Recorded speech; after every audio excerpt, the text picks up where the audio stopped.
Fuel is the official podcast of the 434th Air Refueling Wing. The content and views discussed are those of the individuals and do not necessarily represent the views of the United States Air Force or the Department of Defense. No advertisement or endorsement is ever intended.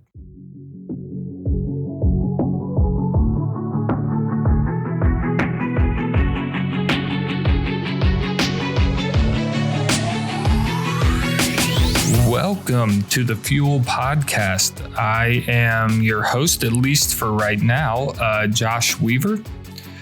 For those of you that have listened before, we thank you for listening. If this is your first time, welcome. We've got a little bit different of a format or layout for the podcast moving forward. We really wanted to condense these shows down, make them a lot shorter, and give our listeners something beneficial. Something that can help them either in their career, at home, or both. Basically, we just wanted to cut the time down on these shows, make them a little bit shorter, and give you, the listener, valuable information. So on this show, we're going to talk to Colonel Cioffero. He is the Wing Inspector General, and we're gonna talk about readiness. And we're not necessarily talking about just like, having everything greened up. Not just that. I think there's a lot more that goes into readiness, maybe stuff at home, things like that. Just making sure that not only you're ready, but your family's ready too. So it's a really good conversation. A couple notes for this UTA. We've got a lot going on. We have got the kids' Christmas party this UTA. It's going to be from 10 o'clock to 1400 in Dock 4. I believe. I will double check and make sure. So stay tuned for the entire shows because I'll let you know for sure at the end.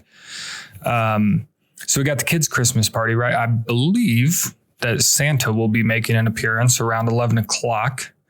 Flu shots, big one this UTA. If you have not gotten your flu shot yet, you got to get it this UTA. I know no one necessarily wants to get a flu shot, but that is one of our requirements. And luckily enough, this show, we're going to talk about readiness, and that is part of your readiness. So if you have not gotten a flu shot, please make sure you get over to medical, get your flu shot. If you've got it out on the economy, make sure you bring in the paperwork so that we can get those records loaded in and you're greened up. Last big thing we've got this UTA. It's sad for us. It's happy for her. Colonel Gretchen will be retiring this UTA. While we are sad to see her go, we wish her the best. And I know I, for one, am happy that I got the opportunity to work with her for a little bit and get to know her a little bit. So her retirement ceremony will be at 1500 on Saturday in Dock 1. So make sure you find some time to get over there and wish her well. An incredible career. And so, yeah, if you make some time, get over there, and wish her well and congratulate her on a very long and successful career. All right, so let's get into our discussion with Colonel Cioffero. All right, so I'd like to welcome our guest, Colonel Cioffero. I got it right. Yes, you All did. Right, that's because I wrote it down and my phonetic spelling so that I wouldn't mess it up. Who is the Wing Inspector General here at Grissom, correct? That is correct. Good morning. Right.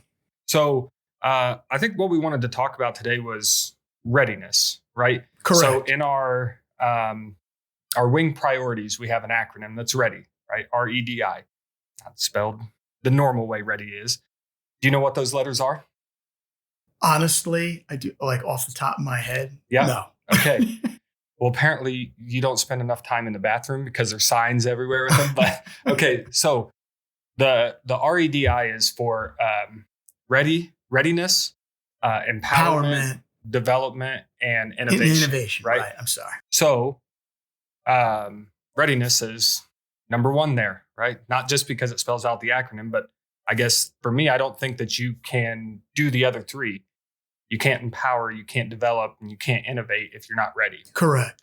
Right. So give us a little bit of your perspective on readiness and how we should maybe be looking at readiness. Okay, excellent. Well, for starters, I think a lot of folks in the wing, they come in every UTA weekend, and there's a lot of talk about being ready.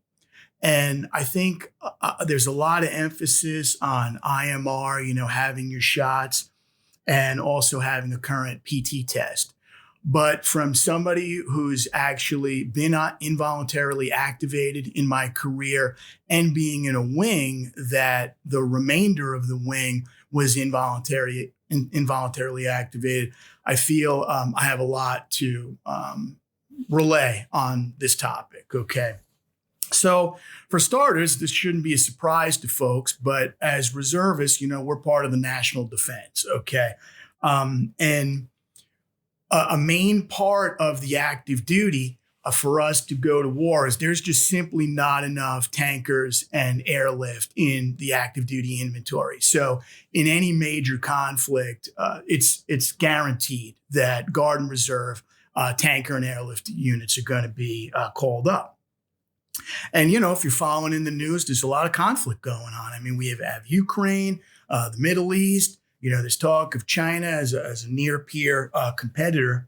And basically what readiness means or should mean to a reservist, it's not just that PT test and a current shot, but it means being able to leave your family or significant people in your life on short notice.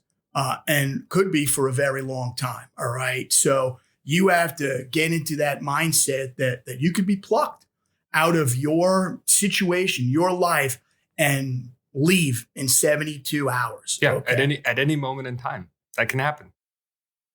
And, just imagine that, imagine you're notified, what is it, Tuesday today, then on Friday, you're getting on a 135 and you're going somewhere overseas. You may not know where you're going to. You don't know how long you're going to be there. Okay. So you have to make sure that you're ready. And like I said, it's a little bit more than a current PT test and a shot. All right. So I wanted to share some observations that I saw from when I was involuntarily activated, and then the wing that I was a part of back in the day. It was the 440th up in Milwaukee, when our flyers and our maintenance and a lot of the support folks were involuntarily activated as well. Okay, so first my shop was activated. The intel folks were activated before the wing, okay? And we didn't really have a lot of time.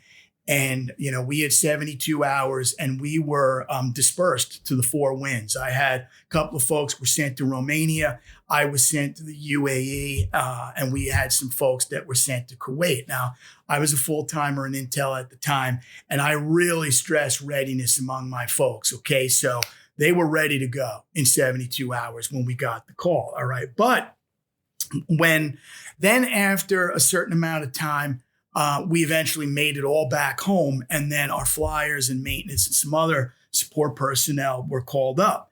And unfortunately, they were not as ready as my intel people were. Okay. So for starters, and the same with the 434th, we have a lot of people that live outside the commuting area. Okay.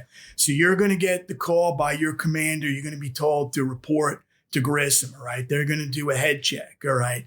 And then they're going to put you in billeting, all right? Because they're most definitely going to stand up a deployment line to make sure that you have everything ready to go.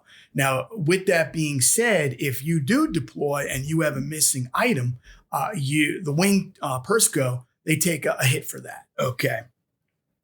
So with that being said, the rest of the wing folks were brought in, and a lot of them wanted to spend those last remaining hours with family, obviously. Okay. So how are you going to do that, though, if you don't have all of your stuff done? Well, exactly. You're not. Okay. And the commanders tried to be compassionate to that, but they know, they have a mission first. Okay.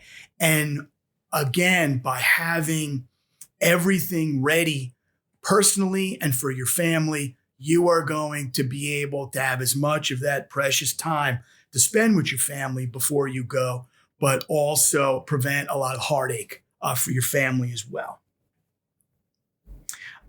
Like I said, the wing stood up a deployment line, and you will be there. Okay, all right.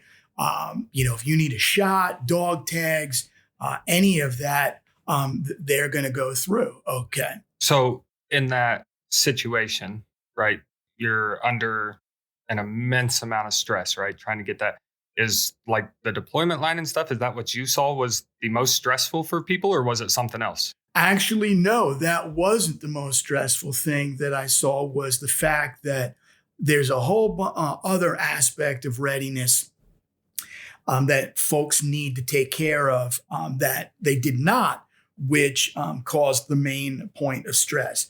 As I mentioned, that deployment line as a member, you can get that shot done. You can get that set of dog tags or that will. Okay. The main source of stress was family members not being ready. Okay. So examples of that, financial. Okay. Do you have a spouse? Do you have children? Does your spouse know how to pay the bills when you're gone? Okay. Where key documents are. Are your children prepared for this? This was a huge issue too for single folks. Okay. Again, picture that situation. You're plucked out of your life on Friday of this week in 72 hours. You have a pet. Who's feeding the cat? All right. Who's paying your bills? Okay. That was the outside stress that I saw that really stressed folks out. With that being said, even as a military member, you can have every one of your deployment items ready, but there's in the last minute with deployments, there's always additional requirements that are levied. Okay. When I was in Intel, my folks, we were super squared away. I was going to the UAE, and all of a sudden with that deployment, they said, hey, there's a bunch of cultural computer-based training that you have to take before you go. Okay. So I had to do it, of course. All right. And that cut into family time. What helped me out more was the fact that I was local, but again, for our ops and our maintenance folks and some of the other support personnel, they didn't have the luxury of going home every night. They were coming in from different states. And like I said, they were essentially locked down. If their stuff was squared away and there was time, well, then the commander would let them, check, go see family. But with that being said, you don't want those precious hours, the few hours you have left with your family, trying to, do a power of attorney or, try to show the spouse, where the credit cards are, you want to spend that time with family time. So you've seen this, right? Experienced it. I have. So how do folks, how are they ready? How do we get ready so that when or if that call comes, we get to spend the majority of that time with our family instead of doing all these other things that we should have been preparing for? Well, the way to do that is twofold. Okay. First of all, as a member, it's to get as many of those deployment, mobility, readiness items done ahead of time. As I started this conversation, it's not just your shots and a PT test. Okay. Have you looked into AEF online? Okay. Your mobility folder. Do you have that stuff? Okay. And then for family members, there's a wealth of resources out there, deployment checklists for family. Okay. You can go down to Family Readiness. They have books that have, checklists and where you can list all your credit card numbers, everything that your spouse, or if you don't have a spouse, significant other, or if you're single, who's ever taken care of your stuff, they have all that information so that you are the most ready to go. I guess just in finishing up, as I started this conversation, it's not just a PT test. It's not just a shot. We're an instrument of national defense. We could be called at any time. And again, picture that scenario. By the end of this week, you're plucked out of your life and you're dropped somewhere. In many cases, you might not know where you're going. You might not know when you're coming back. And then the one other thing too is connectivity. When you get over there, okay, cell phone service may be available. It might not. It might not be allowed. Okay, so a lot of things that folks take for granted nowadays, and that separation from family, it's an issue. So. Yeah, it is. We definitely need to make intentional movements to be better prepared, so that when something, when we are called, that we don't have to spend that time. I mean, I can't even imagine the amount of stress that comes with you get a phone call. Now you've got 72 hours. And now, in all likelihood, I would all but guarantee you forget at least one or two things. And they might be big things. And I'll just finish up. It's interesting. This week, I had to close a bank account. Okay. And I had to switch automatic withdrawals and deposits from one account to another. That took me like 4 days, okay, with no stress and nothing else I needed to do, okay, automated lines and things like that, okay. So if you think, you're going to be able to get it done, you probably won't.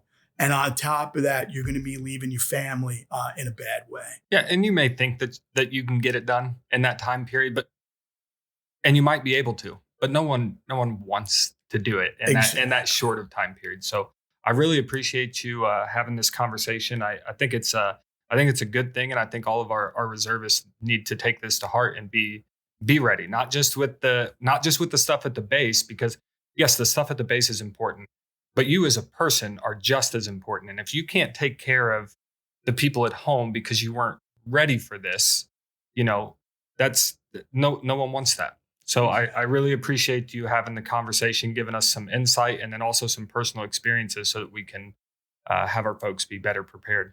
All right. Well, thank you. Appreciate it. Thanks, sir. All right. A lot of really good stuff in that conversation. I'd like to thank Colonel Cioffero again.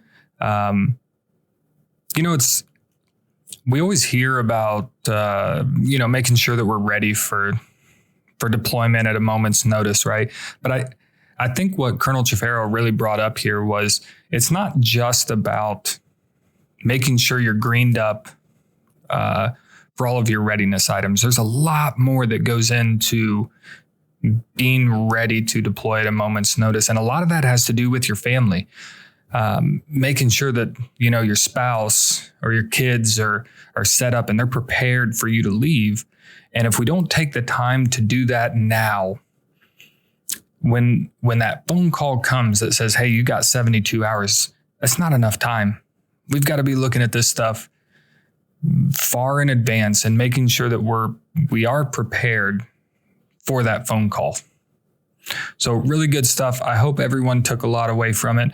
I did tell you in the beginning of the show that I would double check on the kids' Christmas, and I was right. So good to go. It is 10 o'clock to 1400 in Dock 4. So we hope to see you and your family there. I hope you all have a great UTA. Look forward to getting this podcast rolling again. So if you have something you'd like to talk about, shoot me an email. It's Josh Weaver in the Global. We want to make these things kind of like a TED Talk. So if you've got some valuable information for people, maybe it's benefits. I think, wish me luck. I'm going to try and talk Master Sergeant Saunders into being on the next one to talk about some travel benefits.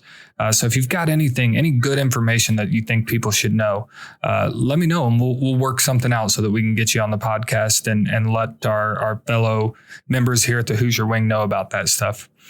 Hope you all have a good UTA. Travel safe getting in here, and we'll talk to you later.